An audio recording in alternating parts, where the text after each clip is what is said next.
안녕하세요. EBS 개념완성 물리학 1 여러분과 함께 공부하는 여러분의 든든한 조력자 한기덕 선생님입니다. 우리 저번 시간에 연력학 법칙 같이 한번 열심히 달려왔었죠? 이번 시간에는 조금 새로운 파트, 특수 상대성 이론 및 질량과 에너지 증가, 이거에 대해서 같이 한번 알아보는 시간을 갖도록 하겠습니다. 자, 핵심 키워드 한번 살펴볼까요? 자, 이번 시간에 배울 내용은 말 그대로, 제목 그대로 특수 상대성 이론이 무엇인지, 그리고 그 결과로 나타나는 다양한 현상 중에 하나인 질량 에너지 증가에 대해서 같이 한번 알아보는 시간 쌤이랑 가질 거고요. 그러면 가장 먼저 해야 될 건 일단 제목을 보는 거고요. 제목. 오늘 배울 주제 특수 상대성 이론. 누가 발표한 이론이죠? 맞습니다. 여러분들이 가장 많이 알고 있는 물리학자 아인슈타인이 얘기한 특수 상대성 이론. 아인슈타인이 특수 상대성 이론으로 노벨상 받았나요? 아니에요. 광전 효과라는 걸로 받았고요.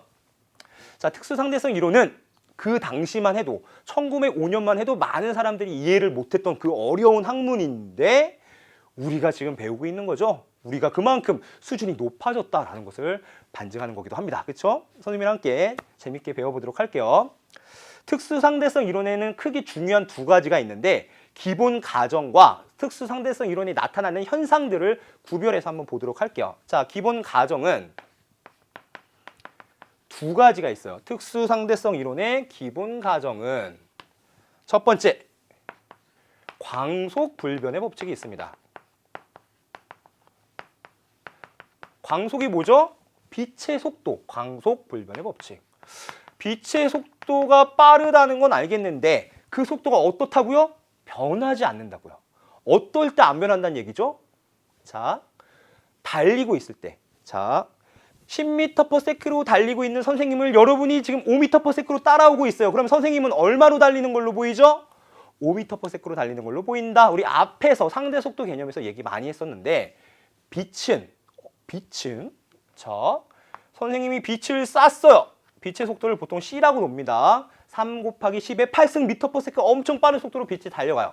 자, 그거를 쌤도 꽤 빠르단 말이죠. 빛의 속도의 절반의 속도로 쌤 엄청 빨라요. 그렇죠? 절반의 속도로 따라갑니다. 그럼 쌤이 봤을 때 빛의 속도는 얼마가 돼야 돼요? 당연히 내가 따라가고 있으니까 0.5C가 돼야 되죠. 0.5니까 좀 헷갈리죠, 여러분? 0.3C로 달려가고 있으면 빛의 속도가 얼마로 보여야 돼요? 0.7로 보여야 되나? 그러나 그렇지 않더라. 빛의 속도는 관성좌표계에서 측정할 때 관찰자의 운동과 상관없이 빛의 광원의 움직임과 상관없이 언제나 빛의 속도 C로 일정하더라라고 하는 게 바로 광속 불변의 법칙이고, 뒤에서 왜 그런 일이 발생하는지를 같이 한번 알아볼 겁니다. 첫 번째 가정, 광속 불변의 법칙이라는 게 있고요.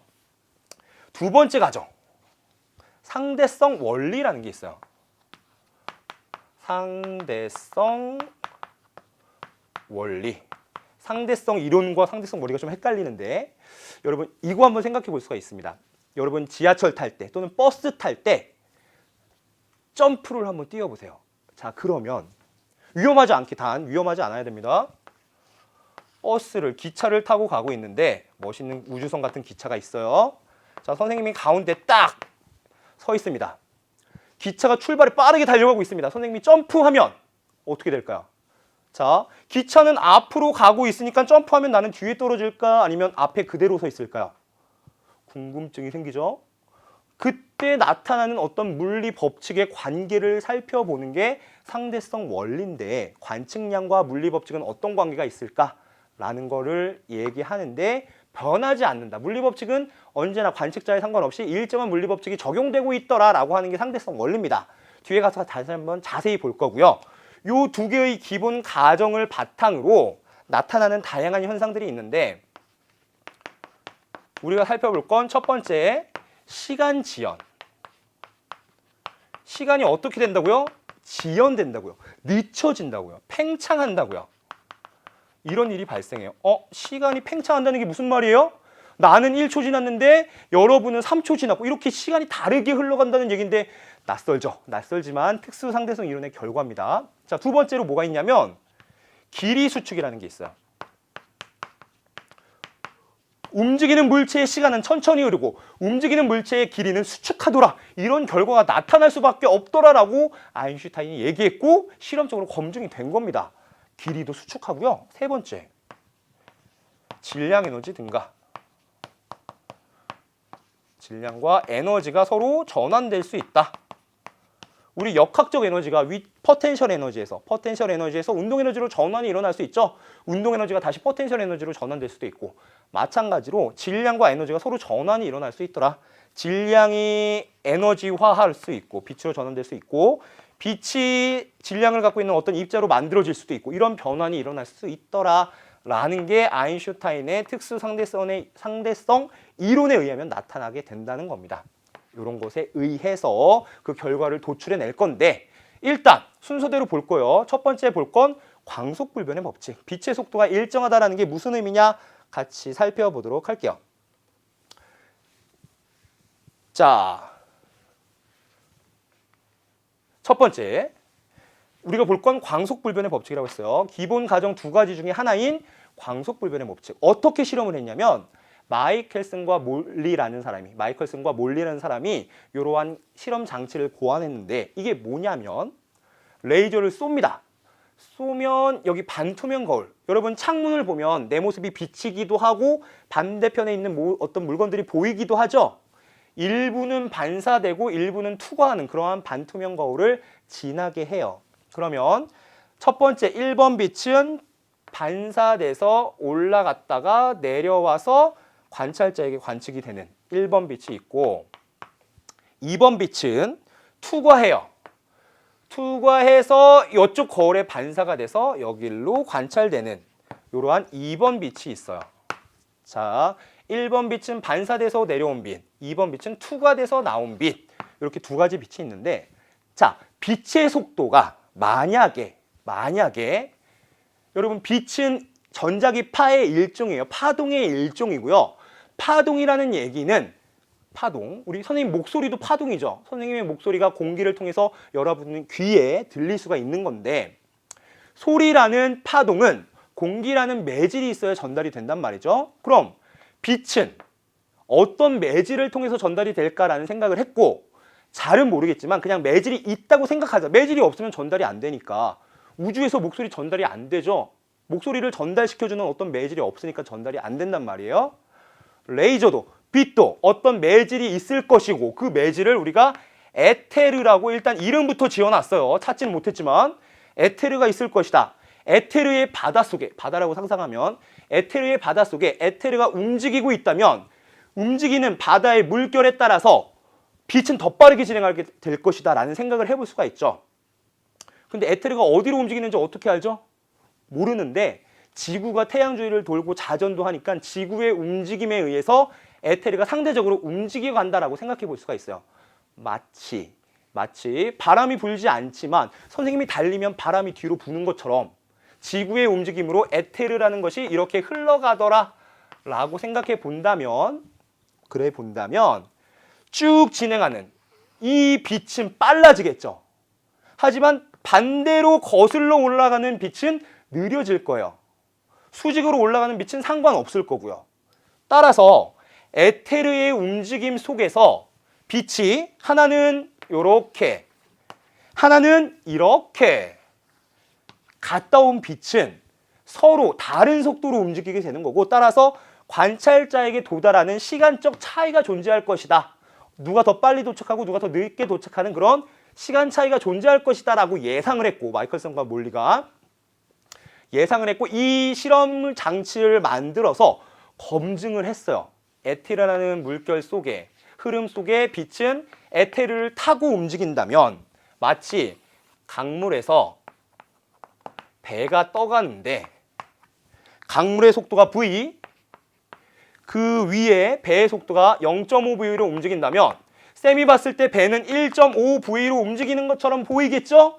빛도 마찬가지로 에테르의 움직임 속에 빛이 더 빨리 진행할 수 있을 것이다 라고 생각할 수가 있고 이 장치를 고안해서 빛이 도달하는 시간적 차이를 측정하려고 그랬으나 마이클슨과 몰리가 측정한 결과는 1번 빛과 이렇게 돌아온 빛과 2번 빛과 시간적 차이가 존재하지 않더라. 즉 1번과 2번이 동시에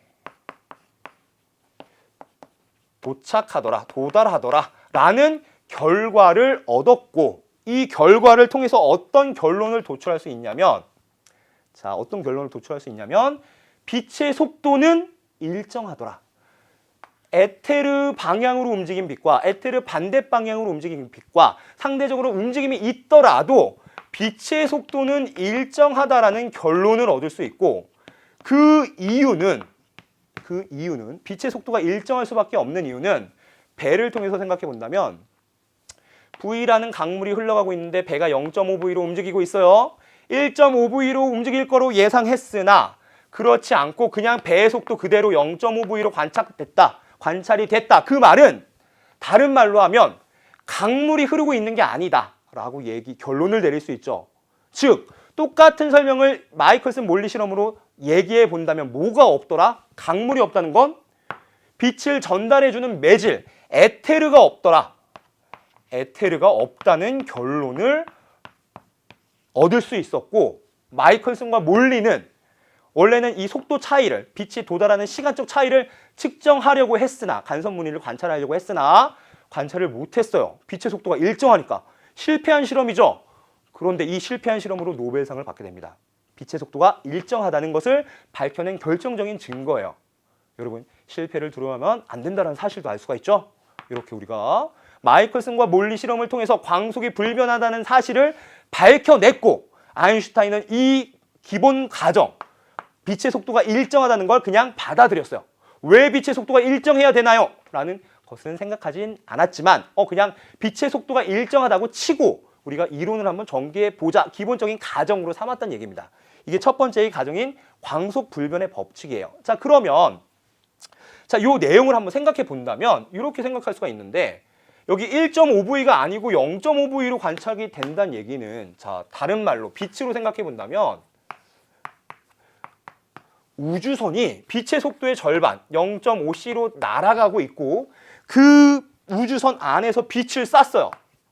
C의 속도로 빛을 쐈어. 레이저를 쐈습니다. 그러면 밑에 있는 관찰자는 빛의 속도가 1.5c로 돼야 될 것으로 예상하나 그렇지 않고 그냥 빛의 속도 C 그대로 보이더라. 우주선 안에 있는 사람이 보더라도 빛의 속도는 그냥 C로 보이더라. 이런 말도 안 되는 얘기를 하고 있는 겁니다. 지금 당연하게 받아들일 수는 없는 얘기예요, 사실. 그러면 1.5C가 아니라 우리 이거를 거리로 생각해 본다면, 원래 우주선이 0.5m 같고 빛이 1m 갔으면 밖에서 봤을 때 1.5m 간 걸로 봐야 되잖아요. 그런데 1.5m가 아니라, 즉 0.5C와 1.1C가 앞으로 간 1.5C를 앞으로 가야 되는 것으로 예상했으나 그렇지 않고 C만큼 움직였다. 1초에 C만큼 움직였다라는 걸로 보면 빛의 속도가 C로 일정하려면 어떻게 하면 될까요? 이런 일이 발생하면 될 수도 있을 것 같아요. 자, 아인슈타인은 이 모순을 해결하기 위해서 이런 생각을 해봅니다. 1초에 1.5C를 가야 되는데 1.5C가 아니고 1C였어요. 그렇죠? C가 그대로 빛의 속도가 일정했다는 얘기는 1.5C가 아니라 1.5C가 수축해서 1.0C, 그냥 1C만큼 길이가 수축하게 된 것이다. 길이 수축을 예상해 봤습니다. 그러면 빛의 속도가 일정할 수가 있는 거죠. 1초에 1.5C를 가야 우리가 알고 있는 상식인데 1.5C가 아니고 1C였어요. 그냥 C였어. 그러면 길이가 수축해서 1C만큼 간 걸로 생각하면 어떨까? 길이 수축을 예상해 봤고, 두 번째, 1초에 1.5C를 가야 되는 건데 그냥 C란 얘기는 1초에 1C 또는 1.5초에 1.5C, 이래도 빛의 속도는 C인 거죠. 시간 지연을 생각해 본 겁니다. 이렇게 된다는 얘기는 시간 지연이 나타날 수도 있겠다. 시간이 길어질 수도 있겠다. 시간 팽창이라고도 얘기하는데, 이런 일들이 발생하면 빛의 속도가 일정하게 맞춰줄 수는 있겠다. 왜 그런지는 잘 모르겠지만 빛의 속도가 관측자에 따라 상관없이 모두 다 빛의 속도로 일정한 이유는 잘 모르겠으나 실험 결과가 그렇고 기본적으로 그냥 받아들인다면, 빛의 속도가 일정하다고 그냥 받아들인다면, 잘 받아들여지지는 않지만 그렇다고 받아들여 본다면 길이가 수축하면 그럴 수도 있겠다. 시간이 늘어나면 그럴 수도 있겠다라는 생각은 해봤다는 얘기죠. 그렇게 우리가 아인슈타인이 접근했다는 거고 빛의 속도가 관측자에 상관없이 일정한 속도로 움직이는 관측자라면 언제나 누가 관측해도 일정하게 C로 관찰이 되고 그러기 위해서는 우리가 기본적으로 받아들였던 시간과 공간에 대한 정의가 새롭게 내려져야 된다라고 결론으로 갈 수가 있는 겁니다. 빛의 속도 일정을 받아들이려니 이런 일들이 발생하게 되는 거고요. 자, 그래서 또 어떤 일들이 발생하냐면 우주선이고 선생님 가운데서 레이저를 양쪽 방향으로 쐈어요. 자, 가운데서 쐈으니까 레이저는 같은 시간에 딱 양 끝에 도달하겠죠. A와 B에 동시에 도달할 겁니다. 근데 문제는 우주선이 움직이고 있다는 데 있고 안에서 봤을 때는 사실 상관없어요. 움직이는 우주선 안에서는 어차피 동시에 빛이 도달할 건데 밖에서 본다면 어떨까요? 밖에서 보더라도 빛의 속도는 일정해야 되고 즉 밖에서 보더라도 여기서 쏜 빛은 이렇게 양쪽으로 가야 되는데 일정하게 우주선이 앞으로 오른쪽으로 움직이고 있죠. 그러면 우주선을 옆으로 약간 이동시켜 보면 이렇게 움직이고 있다는 얘기고 그러면 우주선 안에 있던 A가 관찰할 때는 빛이 양 끝에 동시에 도달했지만 밖에 있는 관찰자 B가 봤을 때는 빛의 속도는 일정하고 양옆으로 가고 있는데 우주선은 오른쪽으로 움직이고 있으니 뒤쪽 벽에 빛이 먼저 도달하겠죠. 즉 B가 보기엔 A의 빛이 먼저 도달했다고 관찰하고 B가 봤을 때 그렇고요. 자, 이 A, B가 섞여 있네, 그렇죠? 헷갈리니까 철수 0이라고 할까요? 자, 철수가 봤을 때는 A, B가 A와 B에 동시에 도달했다고 얘기를 하고 영희가 관찰할 때는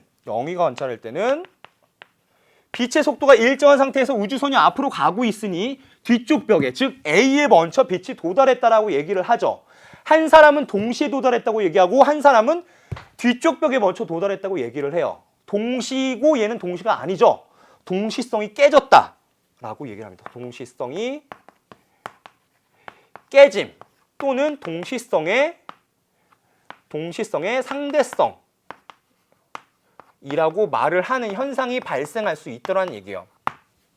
우리가 아는 기본 개념에선 이런 일이 발생할 수 없어요. 우주선에서 양쪽으로 총알을 쐈어요. 우리 기차 타고 가고 있는데 양쪽으로 총알을 쐈어요. 그럼 동시에 도착하겠죠. 기차가 움직이더라도 양쪽으로 총알을 쏘면 기차가 움직이는 속도랑 같은 속도로 그쪽 방향의 속도로 관성이 있기 때문에 똑같이 움직이고 밖에서 보더라도 동시에 도착해야 되는데 우리의 인식은 그런데 빛은 관측자에 상관없이 일정하게 가야 되고 움직이던 그 관성 같은 게 있는 게 아니니까 그런 거예요. 그대로 가야 되고 그 상태에서 우주선만 움직이니 이쪽 벽에 먼저 도착할 수가 있었다. 동시성이 깨질 수가 있더라라는 광속불변의 법칙을 받아들이니 이런 일이 발생할 수가 있다는 거예요. 광속불변, 관측자에 상관없이 움직이고 있는 관측자에 상관없이 일정한 속도로 움직이고 있다면 누가 관측하더라도 빛의 속도 C는 일정해야 되고 광속불변의 법칙이 있고 그걸 받아들이니 동시성이라는 게 깨질 수 있더라. 상대적으로 A가 보기에는 철수가 보기에는 동시에 도착했다고 하고 B가 영희가 보기에는 A에 먼저 도착했다고 하는데 이런 이상한 일이 발생할 수도 있더라라는 게 특수상대성 이론의 결과 같은 겁니다. 자, 조금 낯설긴 하지만 빛의 속도가 일정하면 그럴 수도 있을 것 같아 라는 생각은 들죠. 자, 이 과정을 앞에 그림을 통해서 다시 한번 볼게요. 자, 앞으로 가서 자, 특수상대성 이론의 기본 과정 첫 번째 광속불변의 법칙을 보고 있고요. 마이켈슨과 몰리가 실험을 통해서 광속이 불변하다라는 걸 검증했어요. 아인슈타인도 마이켈슨 몰리 실험을 알았다는 얘기도 있고 몰랐다는 얘기도 있고 좀 논쟁이 심한데 어찌됐든 광속이 불변하다는 건 사실이고 그걸 바탕으로 생각해보면 동시라는 개념이 깨지게 되더라. 즉 우주선 안에서는 가운데서 빛을 쏘면 A와 B에 동시에 도착했다고 얘기하지만 밖에서 보면 가운데서 쏜 빛이 나아가고 있고 우주선이 움직이고 있으니까 A 쪽에 먼저 도착하게 되더라. 동시성의 상대성이라고 부르고 동시성이 깨졌다라고도 말을 합니다. 이런 일들이 발생할 수 있다는 거예요. 난감하지만 이런 일들이 발생할 수 있다. 첫 번째 가정을 봤고요. 그 다음 두 번째 가정. 상대성 원리가 무엇일까요? 보면 관성좌표계 우리 관성은 알고 있어요. 뉴턴의 운동법칙에서 1법칙 관성의 법칙에서 배웠었는데 정지해 있는 물체는 정지해 있으려고 하고 움직이는 물체는 그 속도 그대로 움직이려고 한다. 한번 놀기 시작하면 계속 놀려고 하고 한번 공부하기 시작하면 계속 공부하게 되더라. 관성이 있더라 얘기를 하죠. 그럼 관성 좌표계가 뭐냐면 정지해 있는 사람이 보는 좌표계 공간 또는 등속도로 움직이는 사람이 보는 공간 좌표계를 관성 좌표계라고 합니다. 속도가 변하는 게 아니라 정지해 있거나 등속도로 움직이는 그러한 좌표계를 관성 좌표계라고 하는데 특수 상대성 이론은 관성 좌표계에서 적용되는 이론이에요. 가속 좌표계에서 적용되는 건 아닙니다. 가속 좌표계까지 확장시킨 건 나중에 일반 상대성 이론이라는 걸 발표하는 건데 우리가 배우진 않고요. 다행히 우리 2015 개정교육과정에서는 일반 상대성 이론이 빠졌습니다. 그래서 특수 상대성 이론만 배울 거고 관성 좌표계에서 즉 등속도나 정지에 있는 그러한 사람이 보는 그러한 관측자가 보는 공간상에서 좌표계 내에서 동일한 물리법칙이 적용되더라라는 겁니다. 자, 말이 좀 어렵지만 한번 볼게요. 관측값은 다르게 측정될 수 있지만 관측값 사이의 관계는 동일하더라. 자, 무슨 말이냐면 우주선을 타고 가고 있는 철수가 있고 철수가 위로 공을 던졌습니다. 위로 던진 공은 어떻게 되죠? 선생님 아까 기차에서 점프하면 어떻게 된다고 그랬어요? 제자리에 다시 떨어집니다. 마찬가지. 선생님 분필을 위로 던지면 앞으로 가다가 위로 던지면 분필도 앞으로 가면서 이렇게 떨어져요. 선생님이 보기에는 그냥 위아래로 움직인 거고 여러분들이 보기에는 선생님 봐봐요. 분필이 올라갔다가 내려오니까 포물선을 그리면서 움직이죠. 밖에서 보면 관찰자가 밖에서 보면 포물선을 그리면서 이렇게 움직인단 말이죠. 우주선 안에서 보면 그냥 위로 갔다가 아래로 떨어집니다. 이렇게 관측한 그 운동 자체는 차이가 있어요. 당연히 차이가 있을 수 있죠. 우주선이 움직이고 있으니까. 그러나 관측값, 물체의 위치나 속도는 관측하는 사람에 따라 달라질 수 있으나 우주선 안에 있는 사람과 우주선 밖에 있는 사람이 보는 물체의 운동의 관측값은 속도나 위치 같은 것은 달라질 수 있으나 물체가 왜 밑으로 떨어지는 거죠? 중력을 받아서 그래요. 중력을 받아서 떨어지는 거고 물체가 왜 포물선 운동을 하죠? 중력을 받아서 그래요. 왜 앞으로 나아가고 있는 거예요? 우주선이 움직이는 속도가 있었으니까 지면에 있는 영희가 측정하기에 속도값은 달라요. 우주선 안에 있는 철수와 우주선 밖에 있는 영희가 볼 때 속도의 값은 다를 수 있지만 그 속도의 관계를 나타내는 법칙 F는 ma 같은 물리 법칙은 관측자에 상관없이 동일하게 나타나더라라는 게 상대성 원리예요. 당연하죠. 우주선 안에 있으면 F는 ma가 적용되고 우주선 밖에 있으면 F는 ma 제곱이 적용되고 이러지 않는다는 얘기예요. 우주선 안에 있어도 우주선 밖에 있어도 적용되는 물리 법칙은 동일하더라라는 얘기야. 관측되는 속도, 위치 이런 관측 값은 다를 수 있으나 관측 값의 변화를 나타내는 어떤 물리적인 관계 값은 관계 법칙은 동일하게 관성좌표계에 상관없이 어떤 관성좌표계에 있든 동일한 물리 법칙이 적용되더라라고 하는 게 상대성 원리라는 겁니다. 개념이 조금 어렵지만 우주선 안에 있던 철수나 우주선 밖에 있던 영이나 동일한 운동을 관찰할 때 속도값, 위치값 이런 물리량은 다를 수 있지만 그 물리량들 사이의 관계, 중력을 받아서 밑으로 떨어진다. 중력을 받아서 포물선 운동한다. F는 ma가 적용된다. 이런 물리 법칙은 동일하게 관성좌표계에 대해서 적용되고 있더라라는 게 상대성 이론, 특수 상대성 이론의 두 번째 가정, 상대성 원리라는 겁니다. 어찌 보면 당연해요. 그렇죠? 우주선 안에 있을 때는 F는 ma 적용되고 우주선 밖에 있을 때는 적용 안 되고 이러면 F는 ma 배울 이유가 없잖아요. 언제든 적용되는 이론이니까 배우고 있는 거니까. 그렇죠? 어떤 관성좌표계에 있던지 간에 물리 법칙은 동일하게 적용된다라고 했던 게 바로 상대성 원리라는 겁니다. 자, 그러면 우리 두 가지 가정을 배웠어요. 기본 가정 광속불변의 법칙과 상대성 원리를 배웠으니까 이걸 바탕으로 예상할 수 있는 현상 중 첫 번째, 시간 지연이 뭔지 한번 바라볼게요. 시간 지연. 자, 여러분들이 이제 어려워지기 시작하는 시간 지연. 움직이는 사람의 시계와 정지해 있는 사람의 시계는 다르게 흘러간다는 얘기인데 누가 더 느리게 가는 거예요? 우주선 안에 있는 사람이 느리게 가는 거예요. 우주선 안에 움직이고 있는 사람의 시간은 천천히 간다라는 게 시간 지연인데 왜 그런지 한번 살펴볼게요. 우주선 안의 관찰자가 빛을 쏴서 천장에 반사돼서 밑으로 내려옵니다. 내려올 때까지 걸리는 시간은 얼마죠?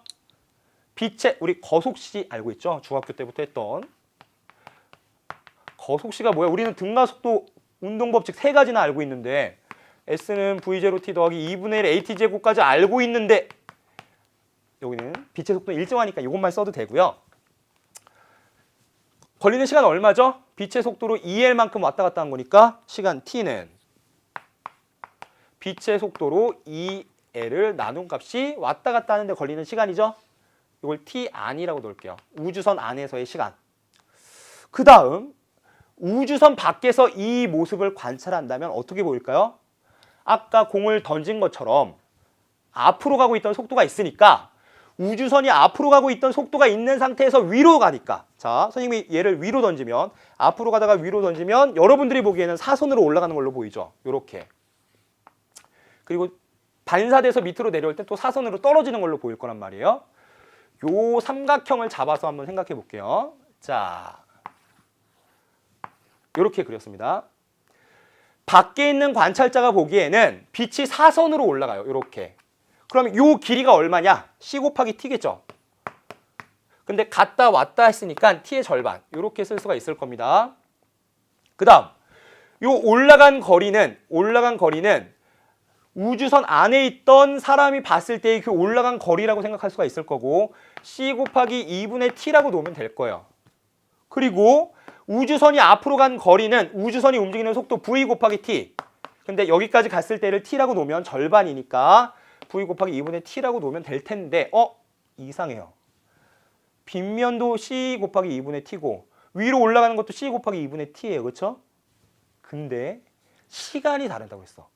빛의 속도는 C로 일정해요. 빛을 밖에서 보더라도 사선으로 올라가는 빛의 속도는 C.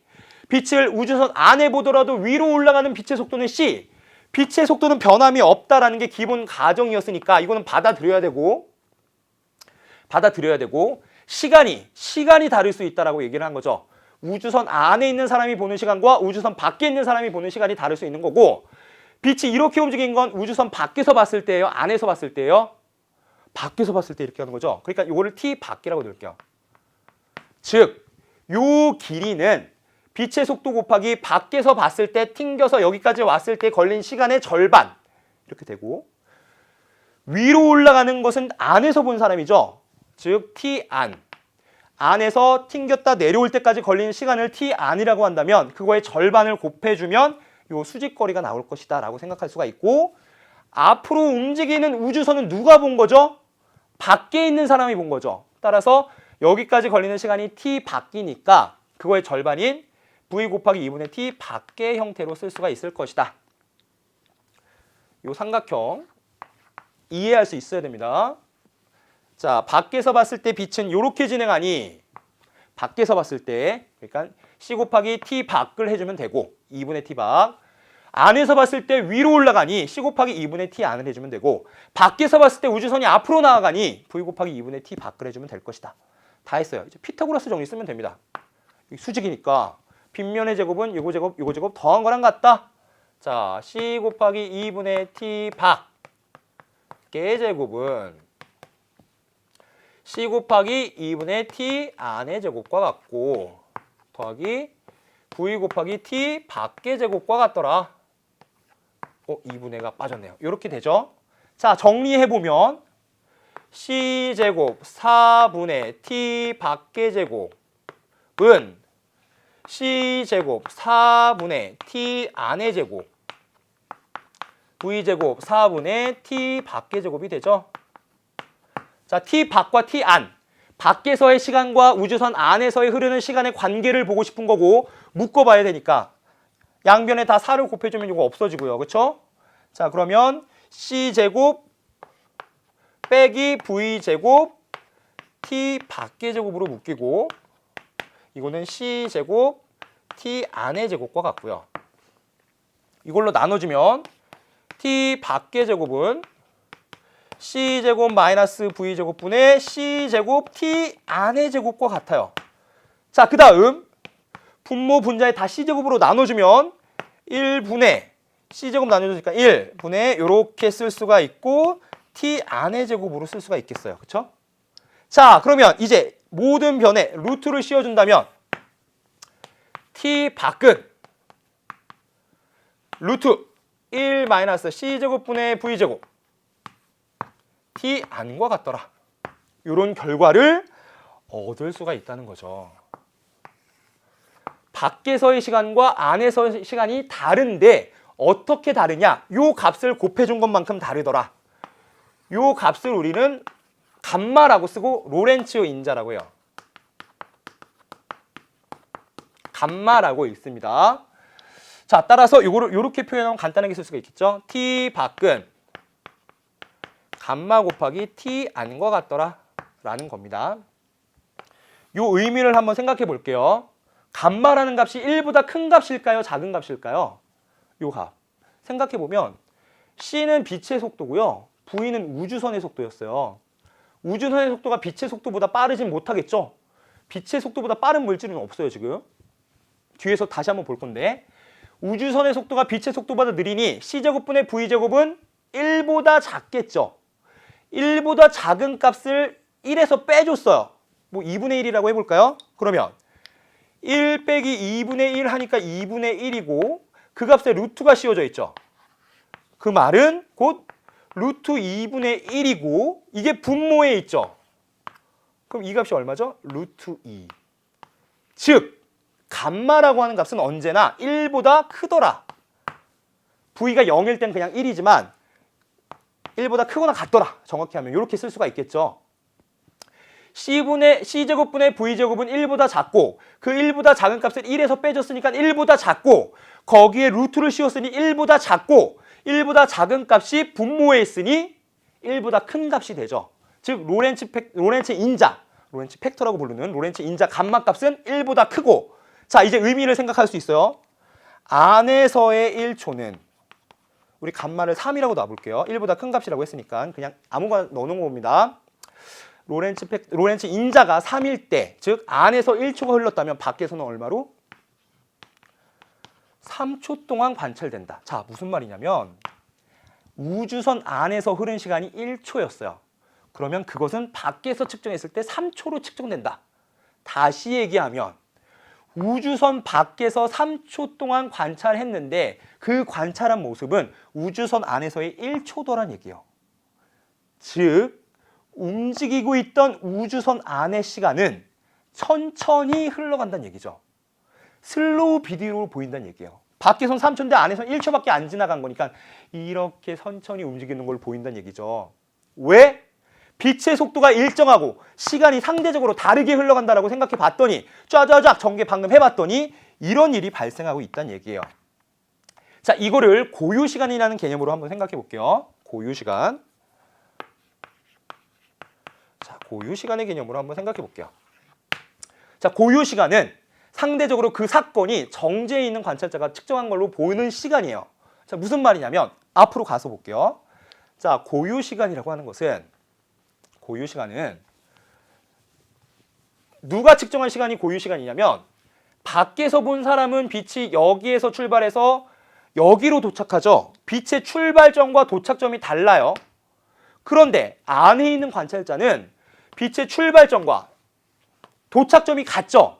즉, 이 사건에 대해서 정지해 있는 관찰자, 빛이 올라갔다가 내려가는 건 안에 있는 우주선 안에 있는 사람이 측정하는 거죠. 따라서 우주선 안에서 측정한 이 시간을 고유시간 T0로 보통 놓고요. 그 다음에 밖에서 다른 위치에서 사건이 일어났을 때 이거는 고유시간이 아니고 다른 시간이 되고 따라서 T는 감마 T0로 놓을 수가 있더라. 여러분 고유시간의 개념을 명확히 해야 되고요. 고유시간이라고 하는 것은 어떤 그 사건이 일어났을 때 제자리에서 위치 변화 없이 동일한 자리에서 관측되는 그 시간 간격을 고유시간이라고 합니다. 밖에서 봤을 때는 도달한 빛과 처음 출발한 빛의 위치가 다를 수밖에 없고요. 우주선 안에서 봤을 땐 다시 제자리로 돌아올 수가 있으니까 우주선 안에서 본 시간이 고유 시간이고 우주선 밖에서 본 시간은 고유 시간이 아니에요. 따라서 우주선 밖에서 본 시간 t는 우주선 안에서 측정한 고유 시간 곱하기 감마 로렌츠 인자를 곱한 값과 같다.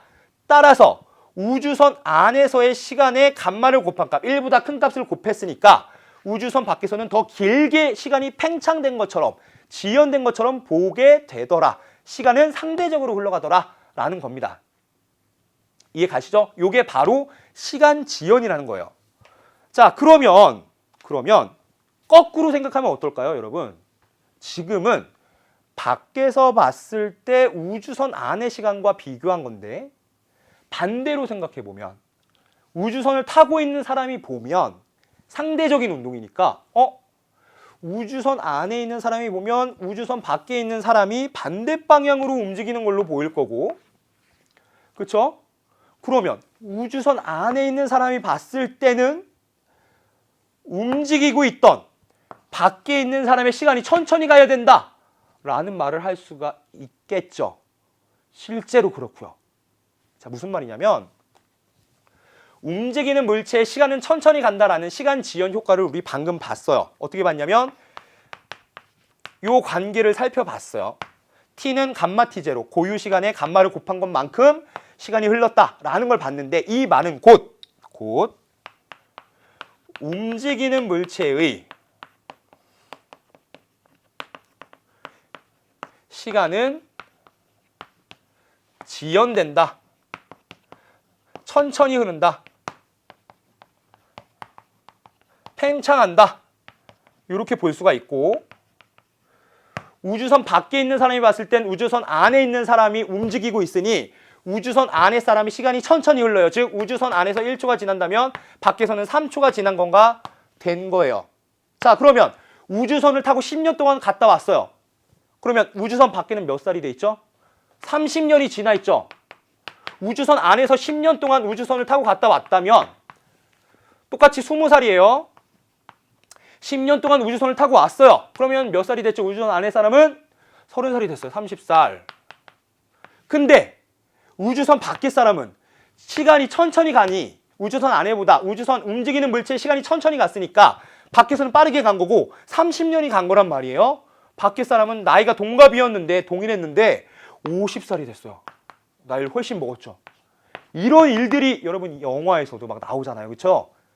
이런 걸 우리 쌍둥이 패러독스. 자, 그럼 선생님 방금 뭐라고 하셨냐면 우주선을 타고 가는 사람이 움직이고 있으니까 움직이는 사람의 시간은 천천히 간다고 했어요. 그렇죠?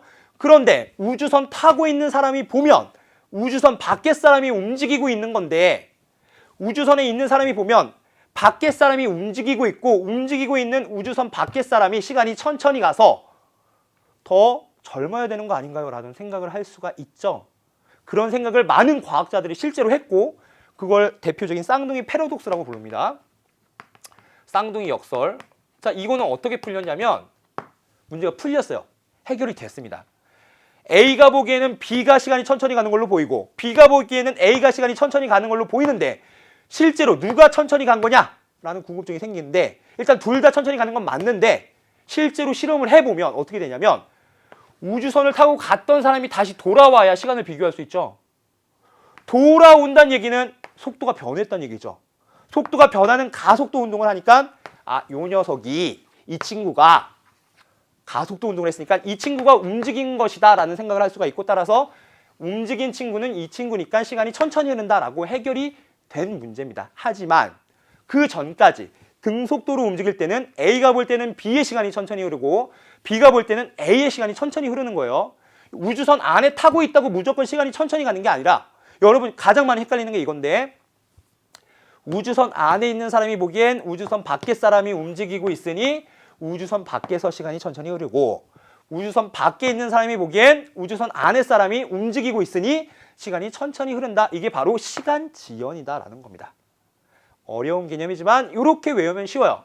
움직이는 물체의 시간은 천천히 흐른다. 이게 가장 큰 결론이에요. 쭉 장황하게 증명도 하고 감마도 찾고 했지만 가장 중요한 결론은 어찌됐든 내가 보기에 움직이는 상대방의 시간이 천천히 흐른다. 요거 하나만 알고 있으면 됩니다. 사실은. 자, 시간 지연 살펴봤고 두 번째, 길이 수축을 한번 봐야겠죠? 길이 수축. 자, 길이 수축은 시간 지연보다는 쉬워요. 어떻게 하면 되냐면 요걸 보면 됩니다. 지구에서 목성까지 우주선을 타고 가는 철수가 있고요. 밖에서 지켜보는 영희가 있어요.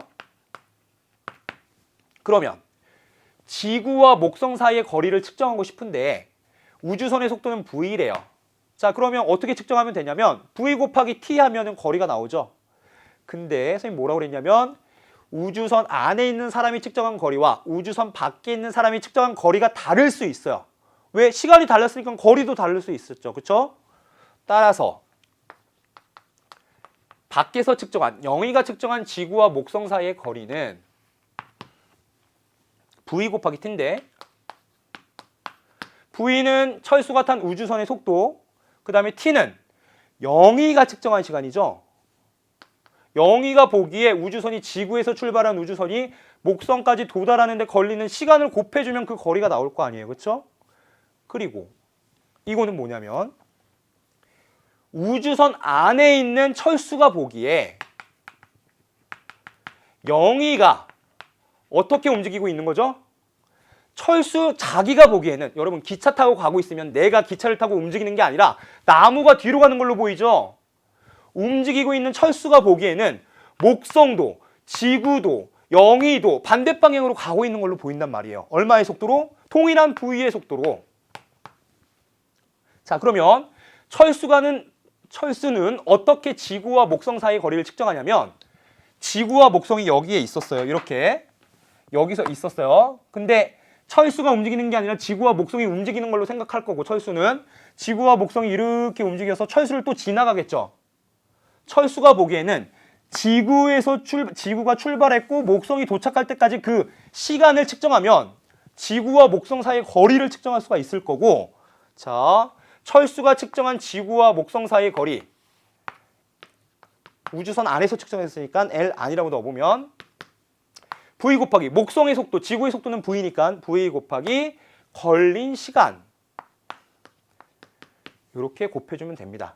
자, 그러면 L 밖과 L 안의 관계를 비교해 보고 싶은 건데 우리 T 밖은 어떻게 됐었냐면 아까 방금 감마 T 아니었어요. 그렇죠? 시간 지연에서 살펴봤더니 우주선 밖에서는 3초가 지나가 있었고 우주선 안에서는 1초만 지나가 있었어요. 시간이 천천히 흘렀다는 걸 봤죠? 따라서 이렇게 쓸 수가 있고, 자, 이거 정리하면 되는 건데 이렇게 되죠? 그러면 같네요. 그러면 이 값은 감마 곱하기 L 안으로 나타낼 수 있겠다라는 거죠.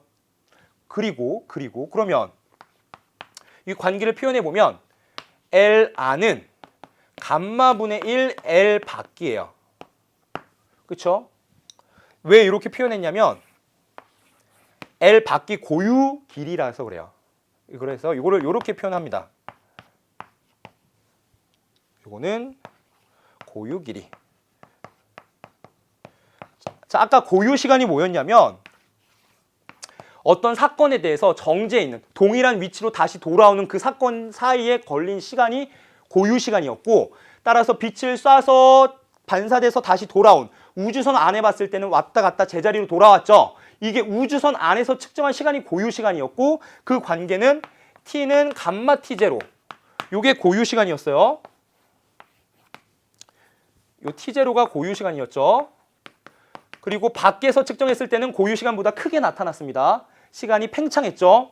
고유 길이는 마찬가지로 정지해 있는 관찰자가 어떤 물체의 길이를 재는데, 사이의 거리를 재는데, 정지해 있는 물체의 거리를 재는 걸 고유 길이라고 해요. 자, 요 상황을 보면 지구와 목성 사이의 거리를 재는 건데, 영희가 봤을 때 지구와 목성이 정지해 있어요. 철수가 봤을 때 지구와 목성 사이가 정지해 있어요. 영희가 봤을 때 지구와 목성이 정지해 있는 거고, 철수가 봤을 땐 지구와 목성과 영희가 움직이고 있죠. 움직이고 있는 지구와 목성 사이의 거리를 재고 있는 거예요, 지금.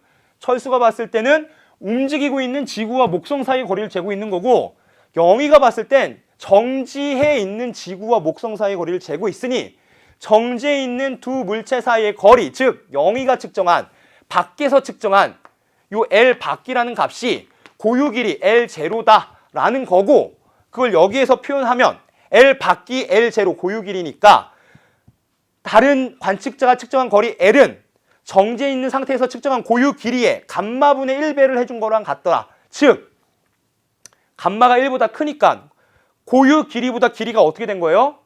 짧아진 거죠. 감마가 1보다 크니까 2분의 1, 3분의 1이 된 거니까 길이가 수축하더라 라는 겁니다. 자, 그 결과를 여기다 써보면 이렇게 되더라. 즉 설명을 해보면 요 의미는 뭐였냐면, 움직이는 물체의 시간은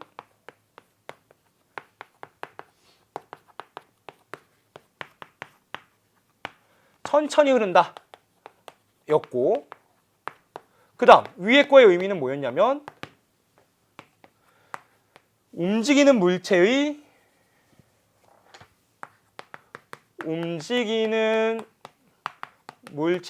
길이는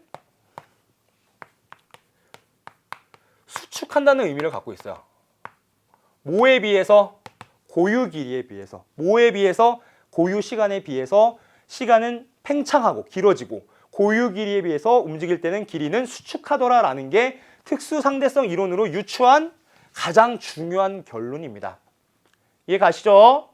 특수 상대성 이론으로 예측해 봤는데 쫙쫙쫙 계산해 봤더니 정지해 있는 사건에 대해서, 제자리로 돌아오는 사건에 대한 시간, 고유 시간을 측정해 봤는데 그 고유 시간과 다른 관찰자가 측정한 시간을 비교해 보면 고유 시간보다 길어지더라. 즉 우주선 밖에서 빛이 왔다 갔다 하는 걸 봤을 때 우주선 안에서 1초가 흘렀다면 우주선 밖에서는 3초가 흐른 것으로 관측된다라는 게 요 T는 감마 T0라는 의미고, L은 감마분의 1 제로라는 의미는 정지해 있는 관찰자가 측정한 물체 사이의 거리는 움직일 때, 그 물체가 움직일 때는 길이가 수축하게 되더라라는 겁니다. 움직이는 물체의 길이는 수축한다. 자, 그러면 문제. 여러분, 우주선이 있어요. 우주선이 움직이고 있습니다. 움직이고 있는 우주선의 길이, 요 L 값은, 스몰 l이라고 할까요? 요 L 값은 철수가 측정하는 게 길까요? 영희가 측정하는 게 길까요? 어디가 측정한 게 고유 길일까요? 철수가 측정한 우주선의 길이, 영희가 측정한 우주선의 길이, 누가 측정한 게 고유 길이에요?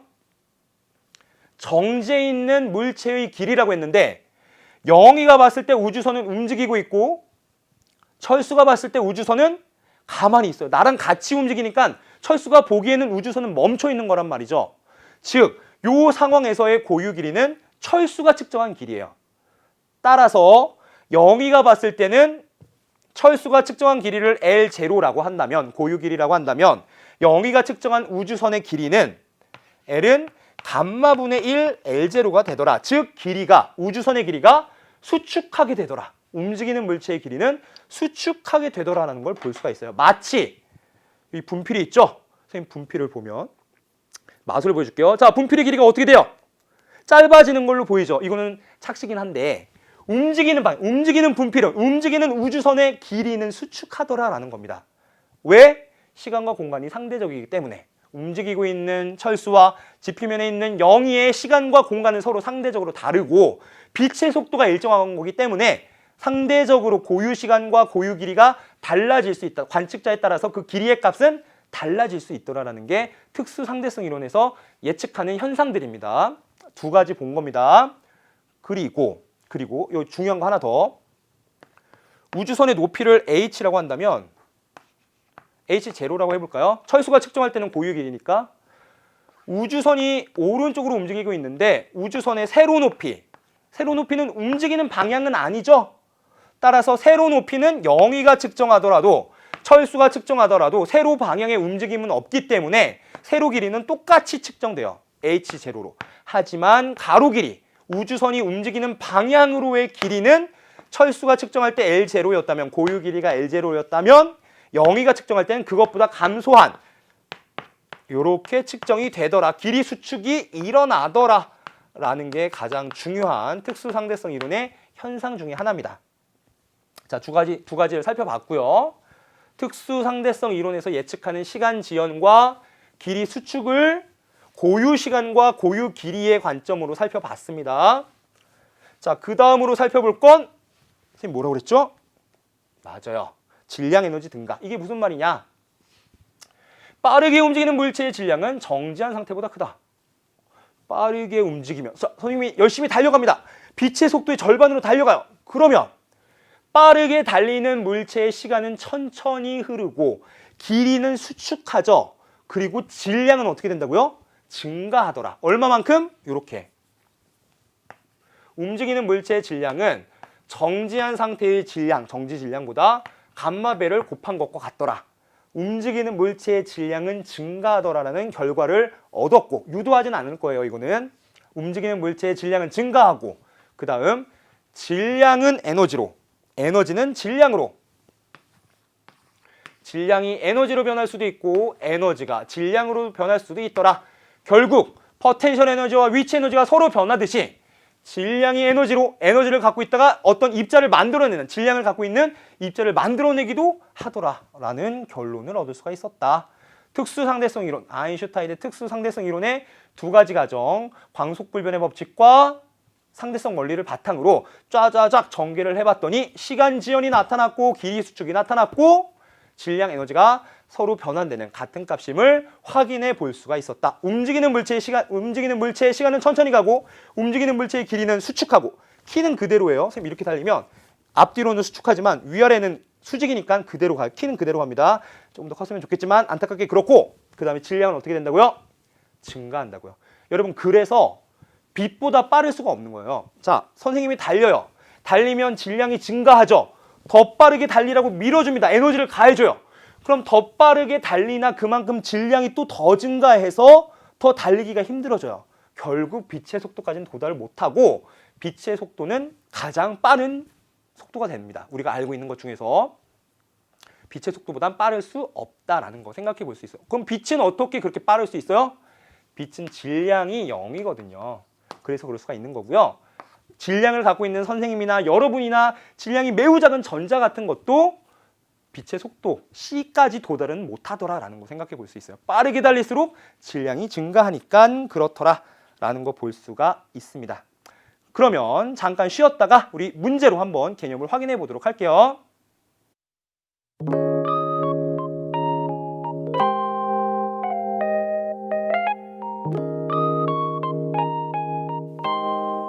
자, 잠깐 쉬고 왔죠?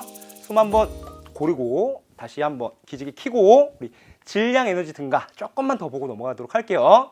자, 쌍생성과 쌍소면이 나오는데요. 선생님, 질량 에너지 증가가 뭐라고 그랬냐면 움직이는 물체 질량이 증가한다는 개념도 있었지만 질량과 에너지, 질량이 에너지로 또는 에너지가 질량으로 변환이 일어날 수가 있더라라는 얘기였고요. 쌍생성, 만들어졌다는 거죠. 쌍으로 만들어졌다. 뭐가? 에너지가 질량으로 변화했다라는 의미입니다. 이게 바로 그거예요. 좀 난감한 그림이긴 하지만, 자, 에너지가 빛이 진행하다가 질량을 만들어냈다라는 걸 이렇게 그림으로 나타내고 있는 겁니다. 물론 실험 결과인데 여기 아무것도 없었잖아요, 그렇죠? 그런데 여기에 갑자기 동글동글 돌고 있는 어떤 입자가 발견되더라. 전자와 양전자라고 하는 것이 만들어졌더라. 에너지가 질량을 가진 어떤 입자를 만들어내더라. 쌍생성이 만들어질 수 있다. 쌍생성이 가능할 수 있다. 즉 에너지가 질량으로 변할 수 있더라라는 걸 쌍생성에서 볼 수가 있고요. 그 다음 쌍소면은 반대겠죠. 두 개의 입자가, 전자랑 양전자라는 것이 만나면 입자와 반입자, 반물질이라고 얘기하는데, 그거의 짝꿍이 만나면 에너지화, 빛으로 바뀌어서 붕괴하더라. 쌍소멸이 나타나더라. 에너지가, 질량이 에너지로 바뀔 수도 있구나 라는 걸 확인해 볼 수가 있는 겁니다.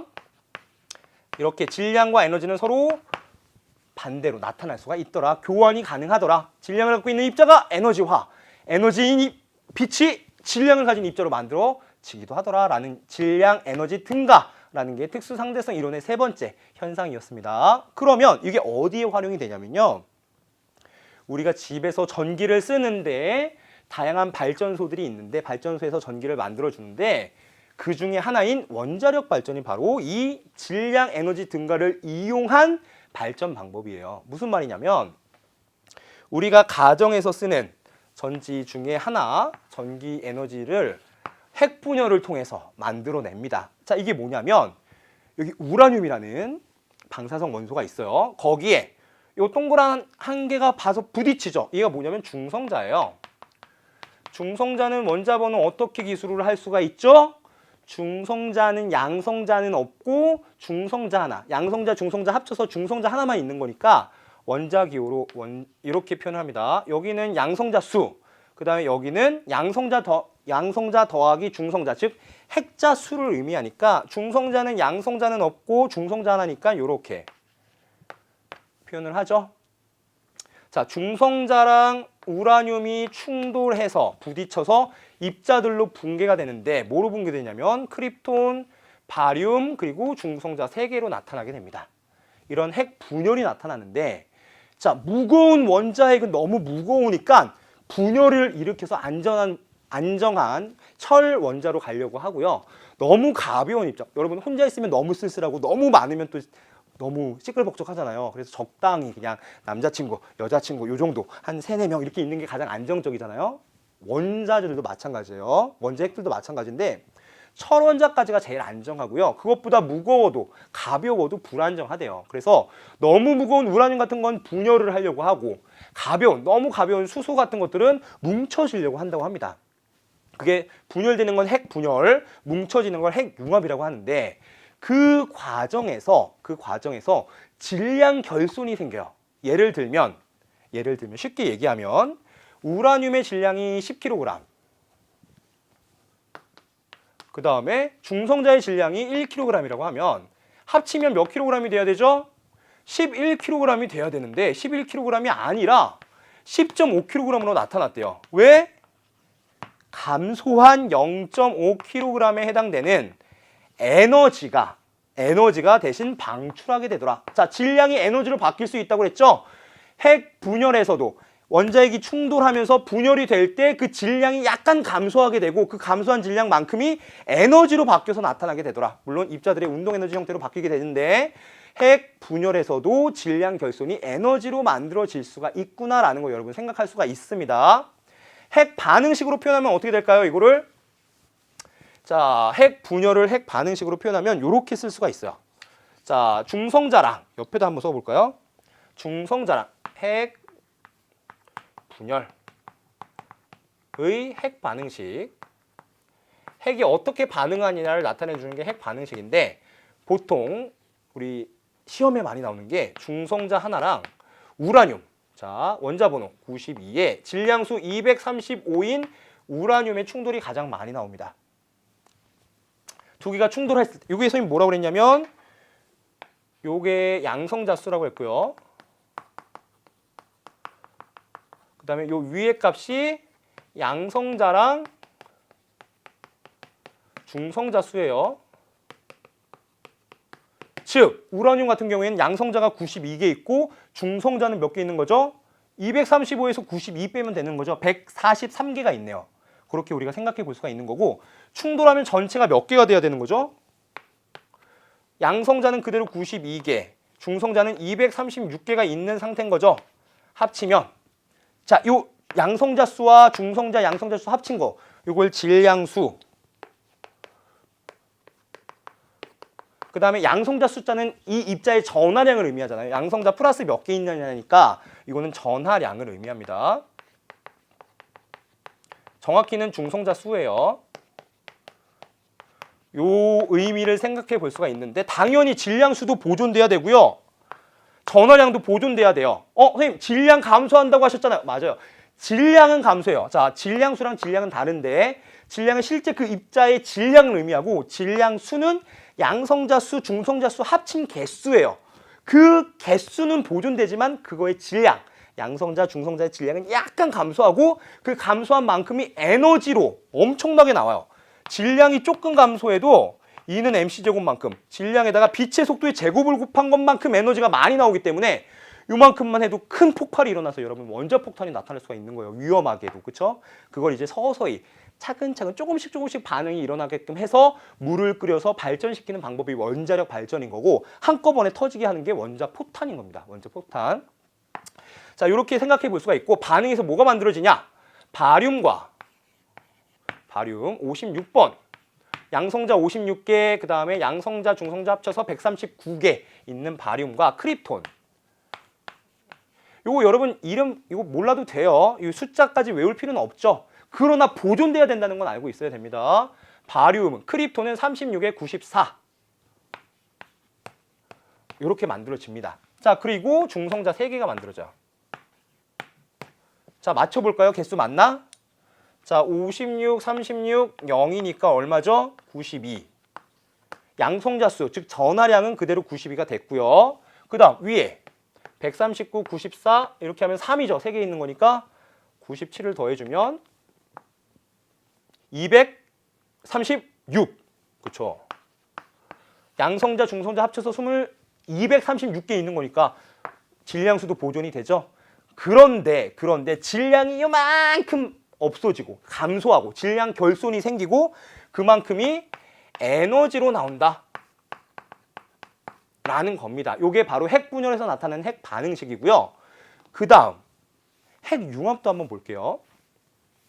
자, 옆에 그림을 한번 보면 이게 핵 융합 그림이고, 자, 뭐냐면 요게 합쳐져서 뭉쳐져서 중성자랑 헬륨 원자핵을 만들어내더라 라는 거예요. 에너지도 당연히 나오고요.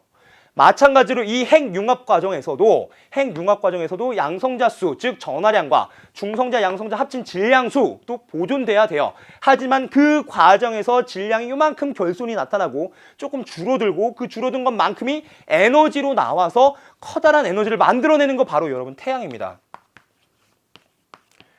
태양이 수소들이 핵융합하면서 나오는 에너지가 지금 우리가 쓰고 있는 태양의 에너지인 거죠. 그래서 우리가 환하게 공부도 할 수 있는 거고요. 이런 것들을 우리가 보고 있는 겁니다. 핵융합의 핵 반응식 한번 볼게요. 자, 핵 분열의 핵 반응식 봤으니까 핵융합의 핵 반응식을 보도록 하겠습니다. 자, 중수소. 우리 수소는 양성자 하나 있는 게 수소 원자 핵이거든요. 근데 거기에 중성자 하나 붙으면 중성자는 크게 영향을 미치지 않을 거 아니에요. 플러스 전하량이 되게 중요하니까 양성자 하나에 중성자 하나 붙어도 그냥 수소인데 조금 무거운 수소다 해서 중수소. 양성자 하나에 중성자 2개 붙으면 조금 더 무거운 삼중수소. 그렇죠? 선생님이 밥을 많이 먹어서 뚱뚱해졌다고 기덕이가 기덕이 아닌 건 아니잖아요. 살찐 기덕이가 되는 거지. 그렇죠? 수소도 마찬가지로 중수소, 삼중수소 이렇게 부른단 말이죠. 자, 중수소, 그 다음에 삼중수소가 합쳐져서 핵융합하여 뭐를 만들어내냐면 중성자 하나와 헬륨 원자핵, 즉 요렇게 그리고 에너지를 만들어내더라. 자, 질량수, 전하량 보존되는지 한번 볼까요? 양성자 2개 있었죠? 반응하고 나서도 양성자 2개 그대로 가고요. 질량수, 양성자, 중성자 합쳐서 5개였죠? 반응하고 나서도 5개 그대로 가네요. 양성자 수, 중성자 수 개수는 보존되고요. 에너지가 추가적으로 나왔다. 질량수라는 양성자, 중성자 수 합친 질량수는 그대로 보존되지만 사실 질량이 조금 감소하고 그 감소한 질량이 뭐로 나타나더라? 에너지로. 질량이 감소한 것만큼 에너지로 나타나더라. 이게 핵융합의 핵 반응식이고 태양에서 그래서 그 강한 에너지가 나올 수 있는 것이다 라는 것까지 여러분들 생각해 볼 수 있어야 됩니다. 자, 앞으로 가서 정리해 보도록 할게요. 핵 분열과 핵융합을 봤고요. 자, 그 다음에 볼 건 마지막 정리예요. 오늘 배운 것을 이거 하나로 정리를 해볼 건데, 자, 지구와 목성이 있고 우주선 안에 타고 있는 A가 있어요. 밖에서 보고 있는 B가 있고요. 자, 이때 지구와 목성 사이의 거리는 누가 고유길일까요? 한번 정리해 보도록 하겠습니다. 자, A가 있고 B가 있어요. 우주선을 타고 있는 A. 그 다음에 지표면에 있는 행성 지면에 있는 B가 있고요. 일단 L 값을 비교해 볼게요. L 값은 지구와 목성 거리입니다. 자, 지구와 목성 사이의 거리를 측정하는데 이 그림을 보면 지구와 목성 사이의 거리 L은 정지에 있는 것은 누구죠? B가 봤을 때 정지에 있고 A가 봤을 때는 지구와 목성이 반대 방향으로 움직이고 있는 거죠. 정지에 있는 관측자가 그 움직임을 측정할 때 정지에 있는 관측자가 측정한 길이를 고유 길이라고 했으니 B가 측정한 길이가 L0가 되고 A가 측정한 길이는 길이 수축이 일어난 감마분의 L0가 되겠다라는 걸 생각해 볼 수가 있다는 거고요. 그 다음 우주선의 길이를 스몰 l이라고 해볼게요. 그 다음에 우주선의 높이를 h라고 해볼게요. 누가 측정한 게 고유 길일까요? B가 봤을 때, 지면에 있는 B가 봤을 때 우주선은 움직이고 있죠? 움직이고 있는 우주선은 고유 길이가 아니에요. 우주선 안에 있는 A가 봤을 때 우주선이 정지해 있는 거고, 따라서 A가 본 우주선의 길이 L 우주선 길이, L이 본 우주선의 길이 L은 A가 봤을 때 고유 길이 정지해 있으니까 이렇게 L0가 될 것이다. 그리고 B가 봤을 때는 움직이고 있으니까 감마분의 L0가 될 것이다 라는 거 여러분 구별할 수 있어야 되고요. 그 다음 높이는 어떻죠? 높이는 A가 봤을 때 정지해 있고 B가 봤을 때는 운동 방향과 상관이 없어요. 수직입니다. 따라서 H 우주선 높이는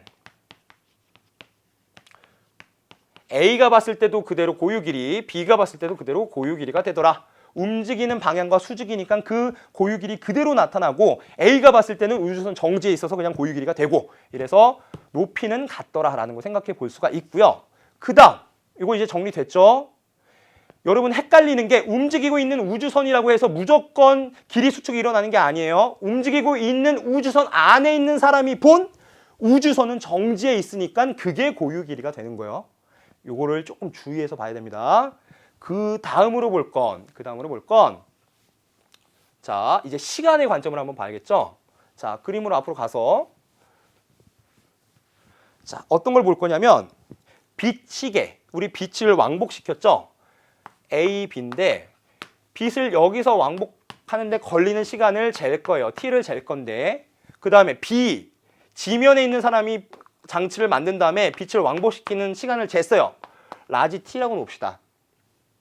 요 두 개를 비교해 보고 싶은데, 자, 요렇게 생각해 볼 수 있어요. 자, 요거는 A가 측정한 빛이 왕복하는데 걸리는 시간 T는 A가 봤을 때 다시 자기 자리로, 원래 자리로 돌아오고 B가 봤을 때는 이렇게 갔다 오는 걸로 보이죠.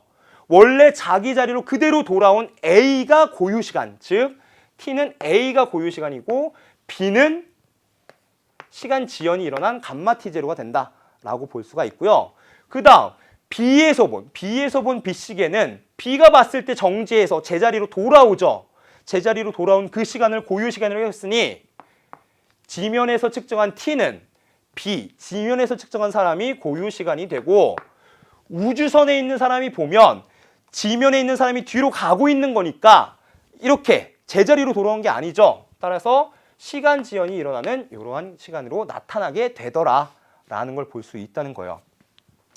지금 뭐 다양한 상황을 생각해 보고 있는 건데 결과적으로만 얘기하면 이겁니다. T는 감마 T0, 여기에서의 T0는 고유 시간, 즉 어떤 사건이 제자리로 돌아올 때까지 그 자리로 돌아왔다면 그 사람이 측정한 시간이 고유 시간이고, 빛시계를 봤다면, 우주선 안에서 빛이 왔다 갔다 왕복하는 걸 봤다면 우주선 안에 있는 사람이 측정한 시간이 고유 시간이 되고, 우주선 밖에서 본 사람은 이렇게 비스듬하게 진행한 거니까 제자리로 돌아온 게 아니죠. 저쪽 가서 도착했죠. 따라서 이거는 시간이 지연된 감마 T0의 시간이 된 것이다 라고 볼 수가 있어요. 즉 쉽게 얘기하면 움직이는 물체의 시간은 지연된다, 길어진다,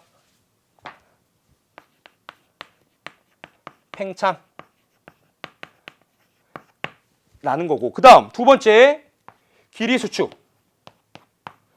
자, 여기에서의 L0는 고유 길이였어요. 정지해 있는 길이었어요. 우주선 안에 있는 사람이 봤을 때 우주선은 정지해 있으니까 그때 우주선의 길이는 고유 길이.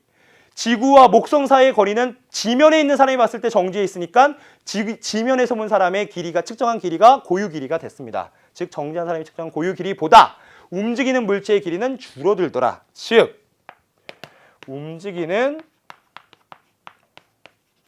물체의 길이는 수축한다, 줄어든다, 짧아진다 라고 했어요. 선생님 분필 가지고 장난쳤던 거 봤죠?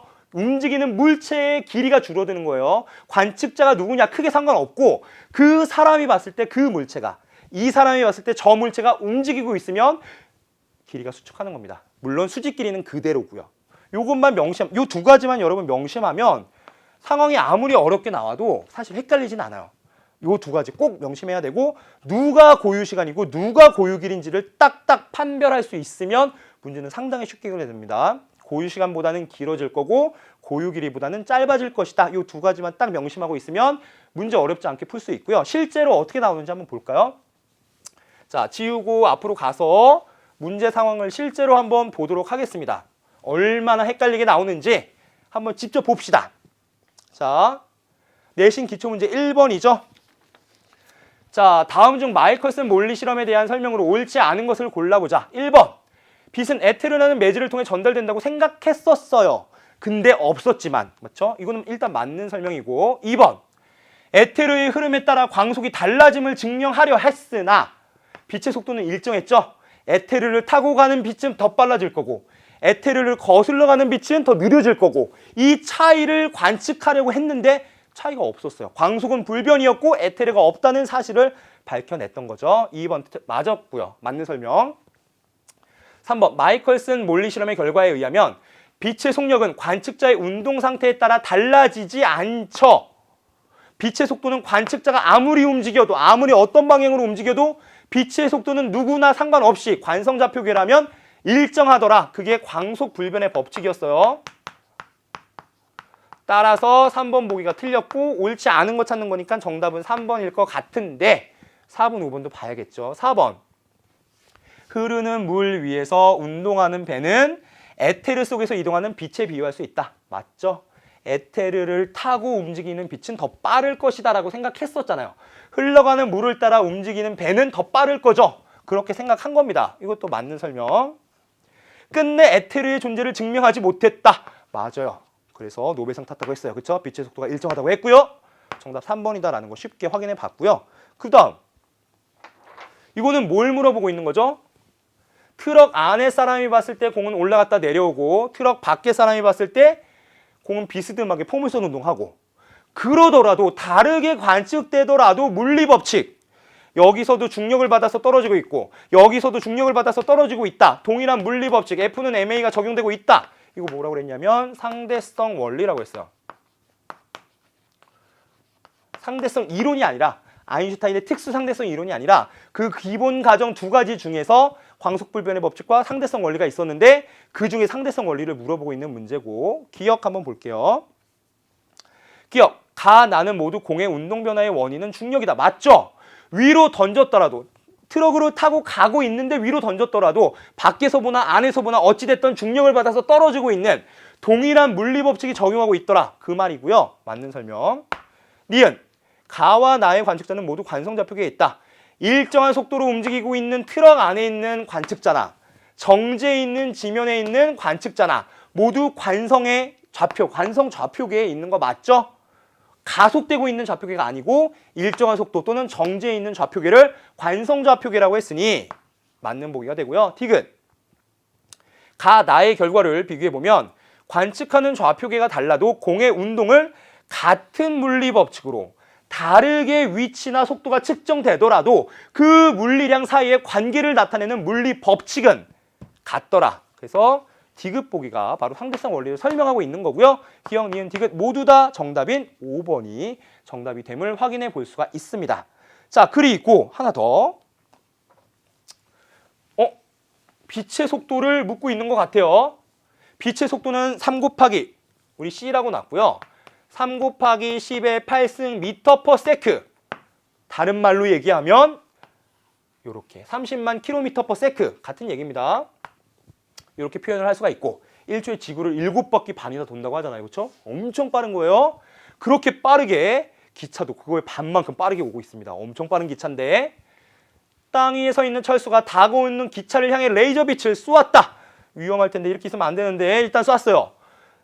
철수가 보았을 때 레이저 빛의 속력은 30만 km/s이고 기차의 속력은 15만 km/s로 일정하다. 이때 기차에 탄 사람이 관측한 레이저 빛의 속력은 기차 안에서 보면 15로 가고 있고 30으로 오고 있으니까 45로 오고 있는 걸로 보이나 일반적으로 이렇게 되나 빛은 이렇지 않고 언제나 30만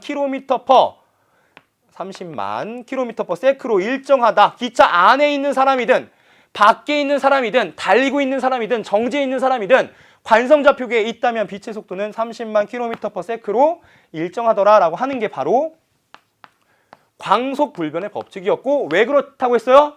그냥 받아들였어요. 왜 그런지는 잘 모르고 그냥 그렇다라고 했어요. 그랬더니 시간, 지연, 길이 수축 같은 게 나타났던 거고요. 그렇죠?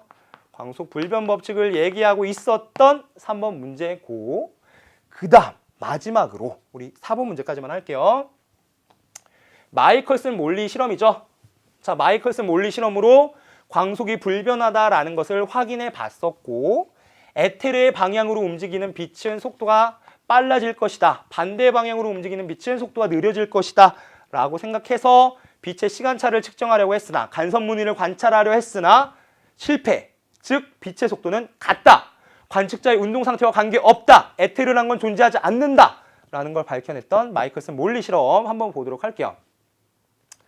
그림은 마이컬슨 몰리 실험에 사용한 간섭계이다. 이 간섭계라는 게 빛의 간섭을 측정했다. 서로 영향을 주는 걸 측정했다는 건데 동시에 도착했잖아요. 그렇죠? 간섭이 일어난 게 아니에요. 그냥 자기가 딱딱 동시에 도착한 겁니다. 간섭계이다. 이에 대한 설명으로 옳은 것만을 보기 위해서 있는 대로 옳은 것은 기억. 에테르의 흐름 방향의 빛의 속력과 이에 수직인 방향의 빛의 속력이 다를 것이라고 예측하였으나 그렇지 않았다. 일단은 기억은 맞는 설명이고요. 니은. 실험 결과 간섭계의 정밀도가 떨어져. 정밀도가 떨어진 건 아니에요. 엄청 정밀한 거예요. 그러니까 인정받는 거잖아요. 그렇죠? 정밀도가 떨어져서 측정 못한 게 아니라 매우 정밀하게 측정했는데 빛의 속도 차이가 없었던 거예요. 즉 빛의 속도는 일정했던 거예요. 즉 에테르란 게 없었던 거예요. 자, 간섭계의 정밀도가 떨어져 A와 B 경로를 통해 온 빛의 시간 차이를 관측하지 못한 건 아니고요. 빛의 속도가 같아서 관측이 안 된 거였죠. 니은 보기 틀렸고 티귿. 실험 결과는 특수상대성 이론의 가설인 빛의 속력이 관측자의 운동에 무관하다와 일치한다. 맞죠? 빛의 속도는 관측자가 운동하고 있더라도 관측자가 정지해 있더라도 빛이 다가오면서 쏘더라도 어찌되었던 관성좌표계에 있는 관찰자가 빛의 속도를 관측한다면 언제나 C로 일정하다라고 하는 게 바로 특수상대성 이론의 첫 번째 가정인 광속불변의 법칙이었던 거죠. 자, 이렇게 우리가 정답 기억과 디귿이 됨을 몇 번이죠? 정답 3번임을 확인해 볼 수가 있었습니다. 이번 시간 우리 특수상대성 이론과 질량에너지 증가에 대해서 꼼꼼하게 이론적 배경과 그 유도 과정까지 꼼꼼히 살펴봤고요.